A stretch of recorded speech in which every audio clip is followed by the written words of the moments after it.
Assalamualaikum, perkenalkan nama saya Arjun Ardilon, NIM 231061201203, kelas 1M5. Di sini saya akan mempresentasikan mata kuliah pengantar manajemen. Dosen Dr. Andus Alpia Sartoni MM.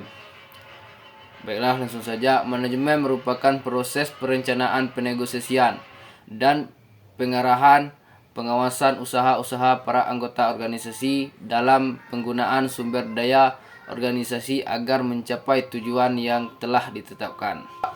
Di sini timbul pertanyaan, siapa yang membutuhkan manajemen? Yang membutuhkan manajemen bisa berupa perusahaan bisnis. Setiap tipe organisasi membutuhkan manajemen, setiap tipe kegiatan butuh manajemen. Mengapa manajemen dibutuhkan? Karena untuk mencapai tujuan organisasi dan untuk menjaga keseimbangan di antara tujuan-tujuan yang saling bertentangan, untuk mencapai efisien dan efektivitas sumber daya dalam manajemen. Baiklah, itulah presentasi mengenai manajemen. Manajemen dan lingkungan eksternal organisasi. Lingkungan organisasi, lingkungan internal. Organisasi yaitu lingkungan yang berada di dalam organisasi yang terdiri dari karyawan, manajemen, dan budaya organisasi. Lingkungan eksternal organisasi, lingkungan organisasi yang meliputi semua elemen yang berada di luar organisasi tetapi berpotensi mempengaruhi organisasi. Perencanaan adalah pemilihan sekumpulan kegiatan dan pemutusan selanjutnya apa yang harus dilakukan dan kapan, bagaimana, oleh siapa. Salah satu aspek penting perencanaan adalah pembuatan keputusan, proses pengembangan, dan menyelesaikan kegiatan untuk memecahkan suatu masalah. Perencanaan dilakukan untuk mencapai yang dihasilkan dari pengurangan kemungkinan terjadi kesalahan dalam pembuatan keputusan. Perencanaan dilakukan untuk mencapai positif benefit dalam bentuk meningkatkan sukses pencapaian tujuan organisasi. Adapun penetapan tujuan organisasi, misi dan tujuan organisasi. Misi organisasi adalah maksud khas, unik, dan mendasar yang membedakan organisasi dan organisasi lainnya. Mengidentifikasi ruang lingkup operasi dalam hal produk dan pasar. Tujuan, suatu hasil akhir, titik akhir atau segala sesuatu yang akan dicapai. Tujuan organisasi merupakan suatu pernyataan tentang keadaan yang diinginkan di dalam organisasi, bermaksud untuk merealisasikannya. 7. Pembuatan keputusan. Definisi pembuatan keputusan. Kehidupan manajer dipenuhi dengan serangkaian pembuatan pengambilan keputusan manajemen. Dan pembuatan keputusan menggambarkan proses melalui mana serangkaian kegiatan dipilih sebagai penyelesaian suatu masalah tertentu. Tipe keputusan. Salah satu metode keputusan yang banyak digunakan adalah dengan menentukan apakah keputusan itu diprogram atau tidak. Keputusan juga dapat dibedakan antara keputusan yang dibuat kondisi kesepian, risiko, dan ketidakpastian. Pengorganisasian. Definisi pengorganisasian. Pengorganisasian proses penyusun struktur organisasi yang sesuai dengan tujuan organisasi, sumber-sumber daya yang dimiliki, dan lingkungan yang melingkupinya. Aspek utama penyusun struktur organisasi ada dua, yaitu 1. Departementalisasi, pengelompokan kerja. 2. Pengembangan kerja, perincian tugas pekerjaan. Dan adapun wewenang delegasi. Wewenang hak untuk melakukan atau memerintah orang lain untuk melakukan sesuatu agar tidak tercapai tujuan tertentu. Degradasi. Pengertian degradasi. Degradasi wewenang, pelimpahan wewenang sangat tanggung jawab formal kepada orang lain untuk melaksanakan kegiatan tertentu. Jadi degradasi wewenang adalah proses pengalihan wewenang dari atasan kepada yang ditunjuk. Ada 4 kegiatan ketika degradasi dilakukan. 1. Pengdelegasi menetapkan dan memberikan tujuan dan tugas kepada bawahan. 2. Melimpahkan wewenang yang diperlukan untuk mencapai tujuan. 3. Menerima degradasi menimbulkan kewajiban dan tanggung jawab. Pendegradasi menerima pertanggungjawaban bahwa untuk hasil-hasil yang dicapai. Manfaat pelimpahan wewenang.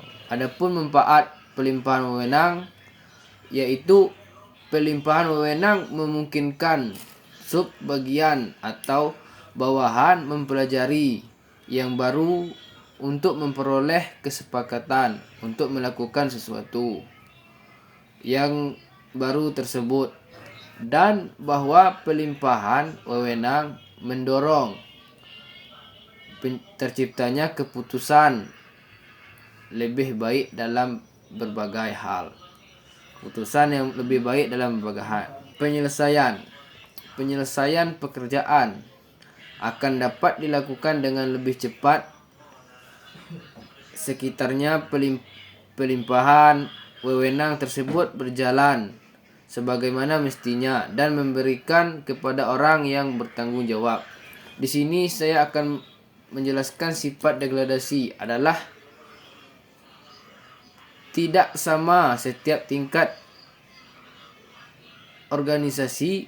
Pendelegasian tidak dapat ditransfer dari status tugas ke tugas lainnya.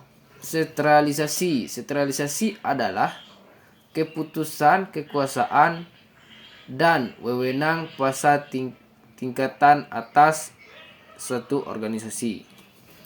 Urusan-urusan yang bersifat sentral, urusan luar negeri, peradilan, hankam, pemerintah umum dan moneter dalam arti mencetak uang, menentukan nilai uang.